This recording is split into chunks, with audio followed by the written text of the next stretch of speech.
ಒಂಟಿ ಜಂಟಿ ಬಗ್ಗೆ ನಿಮಗೆ ಗೊತ್ತಿರಬೇಕು ಅಂತ ಸುದೀಪ್ ಸರ್ ಹೇಳಿದಾಗ ಅಣ್ಣ ಫಸ್ಟೇ ಹಾರ್ಟ್ ಅಲ್ಲಿ ತುಂಬಾ ವಿಚಾರಗಳು ಓಡ್ತಾ ಇದೆ, ಕಾಲೆಲ್ಲ ಶೇಕ್ ಆಗ್ತಾ ಇದೆ, ಎಲ್ಲಾ ಕಡೆ ಜನ, ಕ್ಯಾಮ್ರಾ, ಲೈಟ್ಸ್, ಹಾಡು ಓಡ್ತಾ ಇದೆ. ಸುದೀಪ್ ಸರ್ ಇದಾರೆ ಮುಂದೆ, ಹುಲಿ ತರ ಎಲ್ಲಾ ಕಡೆ ಓಡಾಡ್ತಾ ಇದಾರೆ.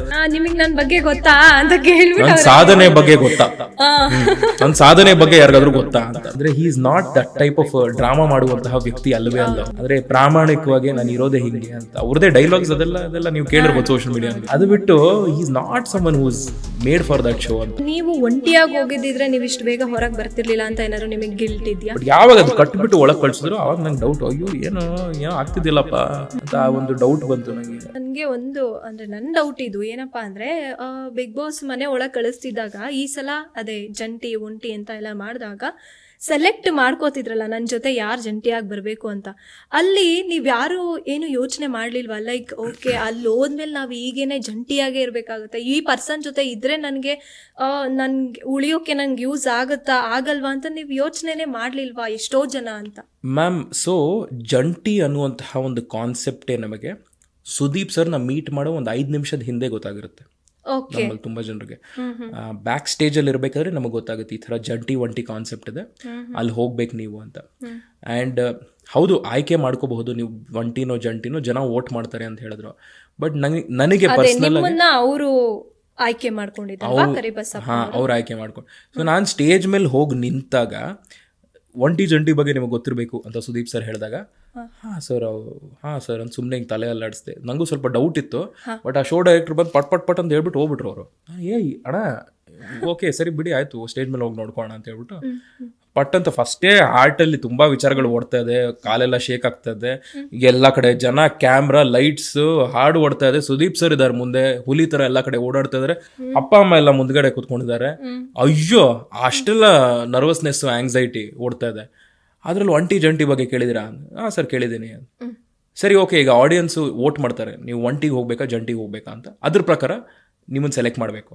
ಸರಿ ಸರ್ ಓಕೆ ಅಂತ ಆಡಿಯನ್ಸ್ ವೋಟ್ ಮಾಡಿ ಅಂತ ಹೇಳಿ ಅಲ್ಲಿ ಸ್ಕ್ರೀನ್ ಮೇಲೆ ವೋಟ್ ಒಂಟಿ ಜಂಟಿ ಅಂತೇನೋ ಅದು. ಆಮೇಲೆ ಜಂಟಿಗೆ ಬಂತು ನಂದು. ಜಂಟಿಗೆ ಬಂದಮೇಲೆ ಇನ್ನು 3 ಜನ, 1 2 4 ಜನ ವೇಟಿಂಗ್ ಅಲ್ಲಿದ್ರು ಅಲ್ಲಿ ಒಳಗೆ. ಸ್ಪಂದನ, ರಕ್ಷಿತಾ, ಮಾಳು ಮತ್ತೆ ಕರಿಬಸಪ್ಪ 4 ಜನ ಇದ್ರು. ಅವ್ರು 4 ಜನ ಬಂದ್ರು. 4 ಜನ ಬಂದಾಗ ಇವರೆಲ್ಲ ಇದಾರಾ ಅಂತೆಲ್ಲ.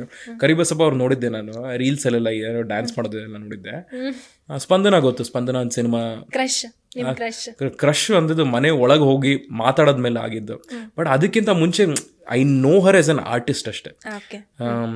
ಅಂದರೆ ಸೋಷಿಯಲ್ ಮೀಡಿಯಾನಲ್ಲಿ ಎಲ್ಲೋ ಒಂದು ಕಡೆ ನೋಡಿದ್ದೆ, ಮತ್ತು ಸಿನಿಮಾನಲ್ಲಿ ಒಂದು ಇದರಲ್ಲಿ ನೋಡಿದ್ದೆ. ಸೊ ಅದಾದಮೇಲೆ ಓಕೆ ಸೂಪರ್, ಎಲ್ಲರೂ ಬಂದಿದ್ದಾರೆ, ಏನಾಗುತ್ತೋ ಗೊತ್ತಿಲ್ಲ, ನಾನು ನೋಡ್ತಾನೆ ಇದ್ದೀನಿ.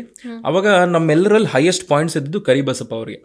So he had an option two choose, ಯಾರನ್ನು ಚೂಸ್ ಮಾಡಬೇಕು ಅಂತ ಬಂದಾಗ. ಸೊ ಅವಾಗ ಯಾರನ್ನು ಚೂಸ್ ಮಾಡ್ತೀರಾ ಅಂತ ಕೇಳಿದಾಗ ಅವಾಗ ನಾನು ಯೋಚನೆ ಮಾಡಬೇಕಿತ್ತು. ನಿಮ್ಮ ಸ್ಟ್ರಾಟಜಿ ಆಟ ಅಲ್ಲೇ ಶುರುವಾಗೋದು, ಆ ಸ್ಟೇಜ್ ಮೇಲಿಂದ ಶುರುವಾಗುತ್ತೆ. ನೀವು ಮನೆ ಒಳಗೆ ಹೋದ್ಮೇಲೆ ನೋಡ್ಕೋಣ ಅಂತ ಬಿಟ್ಬಿಟ್ರೆ ಅದು ಸ್ವಲ್ಪ ಉಲ್ಟಾ ಆಗ್ಬಿಡುತ್ತೆ. ಅದು ಹೈಂಡ್ ಸೈಟ್ ಅಲ್ಲಿ ಈಗ ನೋಡಿದಾಗ ನನಗೆ ಗೊತ್ತಾಗೋದು, ಅವಾಗ ಎಲ್ಲ ಗೊತ್ತಾಗ್ತಾ ಇತ್ತು. ಸೊ ಅವಾಗ ಅವರು ಕರಿಬಸಪ್ಪ ಅವರೇ, ನೀವು ಯಾವ್ದಾದ್ರು ಪ್ರಶ್ನೆ ಕೇಳಿ, ಎಲ್ರು ನೀವು ಸೆಲೆಕ್ಟ್ ಮಾಡಬೇಕು ಅಂದ್ರೆ ನಿಮಗೆ ನನ್ನ ಬಗ್ಗೆ ಗೊತ್ತಾ ಅಂತ ಕೇಳ್ಬಿಟ್ಟು, ನನ್ನ ಸಾಧನೆ ಬಗ್ಗೆ ಗೊತ್ತಾ, ನನ್ನ ಸಾಧನೆ ಬಗ್ಗೆ ಯಾರಿಗಾದ್ರೂ ಗೊತ್ತಾ ಅಂತ. ನಾನು ತುಂಬಾ ಜೆನ್ಯೂನ್ ಆಗಿ ಎಲ್ಲ ಆನೆಸ್ಟ್ ಆಗಿ ಹೇಳ್ಬಿಟ್ಟಿದ್ದೀನಿ. ಕ್ರಿಂಜ್ ಅಂದಿದ್ದು ಕ್ರಿಂಜ್ ತರಾನೇ ಇದೆ ಅಂತೆಲ್ಲ ಹೇಳ್ಬಿಟ್ಟು ಇಷ್ಟೆಲ್ಲ ಮಾತಾಡಿದ್ದೀನಿ. ಅಣ್ಣ ಗೊತ್ತು ನಿಮ್ದು ವೆಯ್ಟ್ ಲಿಫ್ಟಿಂಗ್ ಇದೆಲ್ಲ ಮಾಡ್ತೀರಾ, ನೀವು ಇದೆಲ್ಲ ಮಾಡ್ತೀರಾ ಅಂತೆಲ್ಲ ಹೇಳ್ಬಿಟ್ಟು ಆದ್ಮೇಲೆ ಪಟ್ ಅಂತ ಹೊಡೆದ್ಬಿಟ್ರು. ಇಲ್ಲಾಂದ್ರೆ ಅವ್ರ ತಲೆಯಲ್ಲಿ ಮಾಳುನ್ ಸೆಲೆಕ್ಟ್ ಮಾಡ್ಬೇಕಂತಿತ್ತಂತೆ ಅವರು. ಆಮೇಲೆ ಹೇಳಿದ್ರು ನಂಗೆ ಮಾಳುನ್ ಸೆಲೆಕ್ಟ್ ಮಾಡ್ಬೋದಿತ್ತು ಅಂತ. ಬಚಾವ್ ಮಾಳು. ಸೊ ಎಲ್ಲ ಬಟ್ ಕರಿಬಸಪ್ಪ ಅವ್ರು ಆಕ್ಚುಲಿ ತುಂಬಾ ಒಳ್ಳೆಯವ್ರು, ತುಂಬಾ ಇನ್ನೋಸೆಂಟ್ ವ್ಯಕ್ತಿಯೇ. ಬಟ್ ಆ ಕಾರ್ಯಕ್ರಮಕ್ಕೆ ಕಂಪ್ಲೀಟ್ ಆಗಿ ಸೆಟ್ ಆಗಿಲ್ಲ ಅವರು ಅಷ್ಟೇ ಅಂತ. ಆದ್ರೆ he is not that type of drama ಮಾಡುವಂತಹ ವ್ಯಕ್ತಿ ಅಲ್ಲವೇ ಅಲ್ಲ ಅವರು. ಅಂದ್ರೆ ಪ್ರಾಮಾಣಿಕವಾಗಿ ನಾನು ಇರೋದೇ ಹಿಂಗೆ ಅಂತ ಅವ್ರದೇ ಡೈಲಾಗ್ಸ್ ಅದೆಲ್ಲ ನೀವು ಕೇಳಿರ್ಬೋದು ಸೋಷಿಯಲ್ ಮೀಡಿಯಾನಲ್ಲೇ. ಅದು ಬಿಟ್ಟು he is not someone who is made for that show ಅಂತ. ಅವರು ಪಾಪ ತುಂಬಾ ಬೇಜಾರು ಮಾಡ್ಕೊಂಡ್ರು ಆಚೆ ಬಂದ್ಮೇಲೆ. ಇಲ್ಲ ಬ್ರದರ್, ಹಂಗೆ ಏನು ಇಷ್ಟು ಬೇಕು ಕಳಿಸ್ಬಿಟ್ರು ಅಂತೆಲ್ಲ. ಅಣ್ಣ ಇರಲಿ ಬಿಡಿ ಅಣ್ಣ, ಅವಕಾಶ ಅಷ್ಟೇ ಅಂತೆಲ್ಲ ಹೇಳ್ಬಿಟ್ಟು. So it's okay, that way it was it was good. But ಅಲ್ಲಿ ನಾನು ಈಗ ನೋಡಿದ್ರೆ ಅಲ್ಲಿ ಯೋಚನೆ ಮಾಡ್ಬಿಟ್ಟು ನಾನು ಅಕಸ್ಮಾತ್ ಸೈಲೆಂಟ್ ಆಗಿ ಇದ್ಬಿಟ್ಟಿದ್ರೆ ಹೌದು. ರೆಸ್ಪಾಂಡ್ ಮಾಡಿದೆ, ಇನ್ನೊಬ್ಬರನ್ನ ಸೆಲೆಕ್ಟ್ ಮಾಡ್ಕೊಂಡು ಅವ್ರು ಹೋಗ್ತಾ ಇದ್ರು, ನಮ್ದೇನೋ ಬೇರೆದು ಆಗ್ತಾ ಇತ್ತು ಅಂತ ಆ ಥರದ್ದೊಂದು. ಎಷ್ಟೋ ಜನ ಅಂದ್ರೆ ಒಂಟಿ ಜಂಟಿ ಎಲ್ಲ ನಾವು ಶೋನ ನಾವು ನೋಡೋಕೆ ಸ್ಟಾರ್ಟ್ ಮಾಡಾದ್ಮೇಲೆ ಅನ್ನಿಸ್ತು ಇವ್ರು ಅದನ್ನೆಲ್ಲ ಯೋಚನೆನೇ ಮಾಡ್ಲಿಲ್ವಾ, ಇವ್ರು ಸ್ಟ್ರಾಂಗು ಇವ್ರು ವೀಕು ಇವ್ರನ್ನ ತಗೊಳ್ಳೋಣ ಅಂತ ಜಸ್ಟ್ ಇವಳು ಹುಡುಗಿ ಇದ್ದಾಳೆ ತಗೊಳ್ಳೋಣ, ಇವಳು ನಂಗೆ ಗೊತ್ತು ತಗೊಳ್ಳೋಣ, ಇವ್ರು ನಂಗೆ ಗೊತ್ತು ತಗೊಳ್ಳೋಣ, ಆ ಥರನೇ ಅವ್ರು ಸೆಲೆಕ್ಟ್ ಮಾಡ್ಕೊಂಡ್ರು. ಆ್ಯಂಡ್ ಗೊತ್ತಿದ್ರು ಆ ಒಂದು ಕೆಮಿಸ್ಟ್ರಿ ಅನ್ನೋದು ಬೆಳೆಯೋದು ಆ ಮನೇಲಿ ನಂಗೆ ಪರ್ಸ್ನಲ್ ಆಗಿ ಯಾರು ಗೊತ್ತಿರಲಿಲ್ಲ ನಂಗೆ. That is one thing. First of all ಒಂದು ಒಬ್ರು ಇಬ್ರನ್ನ ಬಿಟ್ರೆ ಬೇರೆ ಎಲ್ರಿಗೂ ಹೊಸ ಮುಖಗಳು, ನನಗೂ ಅಷ್ಟೇ. ಆದರೆ ನಾನು ಈ ಟಿವಿ ಸೀರಿಯಲ್ ಶೋಸು ಇದೆಲ್ಲ ಕನ್ಸ್ಯೂಮ್ ಮಾಡ್ತಾ ಇರಲಿಲ್ಲ ಮುಂಚೆ. ನಾನು ನಾವೆಲ್ಲ OTT ಪ್ಲಾಟ್ಫಾರ್ಮ್ ನೋಡುವಂಥ ಜನ್ರೇಷನ್, ಶೋಸ್ ಅಲ್ಲಿ ನೋಡುವಂಥ ಯೂಟ್ಯೂಬ್ ಜನ್ರೇಷನ್, ನಾವು ಟಿವಿ ಇದೆಲ್ಲ ಕನ್ಸ್ಯೂಮ್ ಮಾಡ್ತಾ ಇರಲಿಲ್ಲ. ಸೊ ಎಲ್ಲರೂ ಹೊಸಬ್ರೆ, ಅಲ್ಲಿ ತುಂಬ ಜನ ಹೊಸಬ್ರು. ಸೊ ನಂಗೆ ಗೊತ್ತಿರಲಿಲ್ಲ ಯಾರನ್ನ ಹೆಂಗೆ ಏನು ಅಂತೆಲ್ಲ ಹೇಳ್ಬಿಟ್ಟು. So it was a very new, ಹೊಸ ಎಕ್ಸ್ಪೀರಿಯನ್ಸ್, ಅನುಭವ, ಎಲ್ಲರ ಜೊತೆ ಹೋಗಿ ಬೆರೆತು ಮಾತಾಡುವಂಥದ್ದೊಂದು ಅಂತ.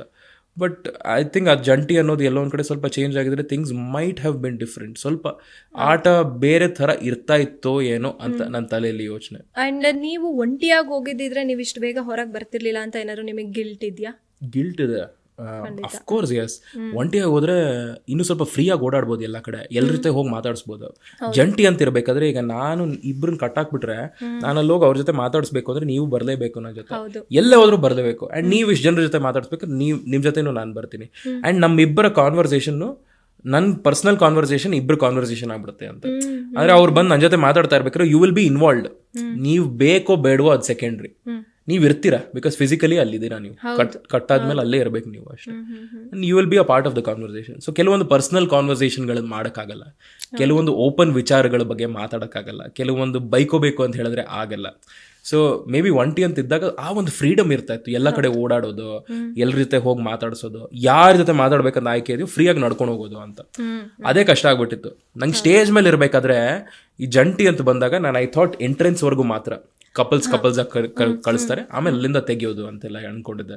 ಬಟ್ ಯಾವಾಗ ಅದು ಕಟ್ಬಿಟ್ಟು ಒಳಗೆ ಕಳ್ಸಿದ್ರು ಅವಾಗ ನಂಗೆ ಡೌಟ್, ಅಯ್ಯೋ ಏನೋ ಆಗ್ತಿದ್ದಿಲ್ಲಪ್ಪ ಅಂತ ಆ ಒಂದು ಡೌಟ್ ಬಂತು ನನಗೆ.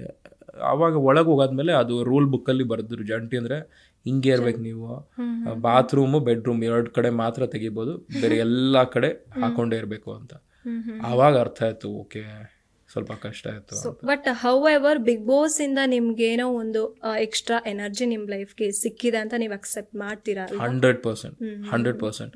ಮ್ಯಾಮ್, ಎಲ್ಲ ಕಾರ್ಯಕ್ರಮಗಳಲ್ಲೂ, ಎಲ್ಲ ವೇದಿಕೆಗಳಲ್ಲೂ, ಎಲ್ಲ ಪ್ಲಾಟ್ಫಾರ್ಮ್ಗಳಲ್ಲೂ ಒಂದು 2-3 ನೆಗೆಟಿವ್ ಕಾನ್ಸೆಪ್ಟ್ ಏನೋ ಒಂದು ಆಗಿರುತ್ತೆ ನಮ್ಮ ಲೈಫಲ್ಲಿ. ಕೆಟ್ಟ ಎಕ್ಸ್ಪೀರಿಯನ್ಸ್ ಆಗಿರ್ಬೋದು, ಟ್ರಾಮಾ ಆಗಿರಬಹುದು, ಅಥವಾ ಅದ್ರ ಮೂಲಕ ಬರುವಂತಹ ಫೇಮ್ ವರ್ಕೌಟ್ ಆಗುತ್ತೋ ಆಗಲ್ವೋ ಗೊತ್ತಿಲ್ಲ. ಕೆಲವೊಂದು ಸಲ ನಾನು ಇನ್ನೂ ಜಾಸ್ತಿ ಇರಬೇಕಿತ್ತಲ್ಲ, ನಾನು ಏನಕ್ಕೆ ಇಷ್ಟು ಬೇಕು ಬರಬೇಕಿತ್ತು ಅಂತ ಆ ಒಂದು ಕೊರಗು ಇದೆಲ್ಲ ಇರುತ್ತೆ. ಬಟ್ ಅದೆಲ್ಲದಕ್ಕಿಂತ ಜಾಸ್ತಿ ಪಾಸಿಟಿವ್ ಅಂದರೆ ಸೇಯಿಂಗ್ ದಟ್ ಎಂಥ ವೇದಿಕೆ ಸಿಕ್ಕಿದೆ, ಓಕೆ ಒಂದು ವಾರದಲ್ಲಿ ಆಚೆ ಬಂದುಬಿಟ್ವಿ. ನನ್ನ ತಲೆಯಲ್ಲಿ 2 ವಾಯ್ಸ್ಗಳು, ಇನ್ನೊಂದು ದೊಡ್ಡ ವಾಯ್ಸ್ ಇದ್ದು ಪಾಸಿಟಿವ್ ವಾಯ್ಸ್, ಓಕೆ ಒಂದು ವಾರದಲ್ಲಿ ಆಚೆ ಬಂದ್ಬಿಟ್ಟೆ, ಪರವಾಗಿಲ್ಲ. ಈಗಲೂ ಜನ ಗುರ್ತು ಹಿಡಿತಾರಲ್ಲ. ಅಂದರೆ ನೀನು ಶೋನೇ ನೋಡ್ತಾ ಇರಲಿಲ್ಲ ಮುಂಚೆ, ನಾನು ಬಿಗ್ ಬಾಸ್ ಅಷ್ಟು ಕನ್ಸ್ಯೂಮೇ ಮಾಡ್ತಾ ಇರಲಿಲ್ಲ. ನಿನ್ನಂಥವನ್ನು ಕರ್ಕೊಂಡು ಹೋಗ್ಬಿಟ್ಟು ಅಲ್ಲಿ ಕೂಡಿಸ್ಬಿಟ್ಟು ಒಂದು ವಾರ ಅವಕಾಶ ಎಲ್ಲ ಕೊಟ್ಟು ಸುದೀಪ್ ಸರ್ ಜೊತೆ ಮಾತಾಡಿ, ಆ್ಯಂಡ್ ಸುದೀಪ್ ಸರ್ ಒಂದು 2-3 ಸಲ ಹೊಗಳಿ ವಾಪಸ್ ಕಳಿಸ್ಬೇಕಾದ್ರೆ ಹಗ್ಗೆಲ್ಲ ಮಾಡ್ಬಿಟ್ಟು ಕಳಿಸಿದ್ರಲ್ಲ. ಇನ್ನೇನು ಬೇಕು ನಿಂಗೆ? What you want? They've given you fame. ಇವತ್ತು ಬಂದು ಇಲ್ಲಿ ಇಂಟರ್ವ್ಯೂ ಮಾಡ್ತೀನಿ ಅಂದ್ರೂ ಒಂದು ಆ ವೇದಿಕೆಯಿಂದನೇ ಒಂದು ಕಾರಣ ಅಲ್ವಾ. So there are a lot of positives. But ಇಲ್ಲಿಂದ ನಾನು ಏನು ಶುರು ಮಾಡ್ತೀನಿ ಅನ್ನೋವಂಥದ್ದು ನನ್ನ ಜರ್ನಿ. ಸೊ ಐ ಥಿಂಕ್ ಇನ್ನೂ ಜಾಸ್ತಿ ಪ್ಲಾಟ್ಫಾರ್ಮ್ಗಳಲ್ಲಿ ಇನ್ನೂ ಜಾಸ್ತಿ ಕಾಣಿಸ್ಕೊತೀನಿ. ಕಾಂಟೆಂಟ್ ಅನ್ನೋದು ಇನ್ನೂ ಸ್ವಲ್ಪ ಜೋರಿರುತ್ತೆ, ಒಪಿನಿಯನ್ಸ್ ಜೋರಿರುತ್ತೆ. ಸೊ ಈ ಥರದೊಂದು ಕಿಚ್ ಕೊಟ್ಟಿದೆ ಆ ಪ್ಲಾಟ್ಫಾರ್ಮ್.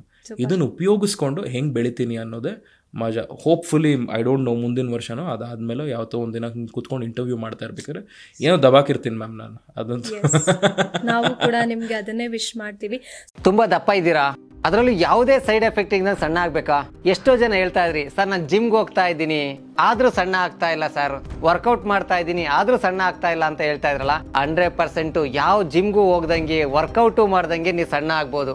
ಪ್ರತಿದಿನ ಬೆಳಿಗ್ಗೆ ಸಂಜೆ 2 ಟೈಮ್ ನಮ್ಮ ಜೀನಿ ಸ್ಲಿಮ್ನ ಯೂಸ್ ಮಾಡಿ ಯಾವುದೇ ಸೈಡ್ ಎಫೆಕ್ಟ್ ಇಲ್ದಂಗೆ ನೀವು ಸಣ್ಣ ಆಗ್ತೀರಾ. ಯಾಕೆಂದ್ರೆ ಜೀನಿ ಸ್ಲಿಮ್ಮು ಒಂದು ಉತ್ತಮ ಆಹಾರ.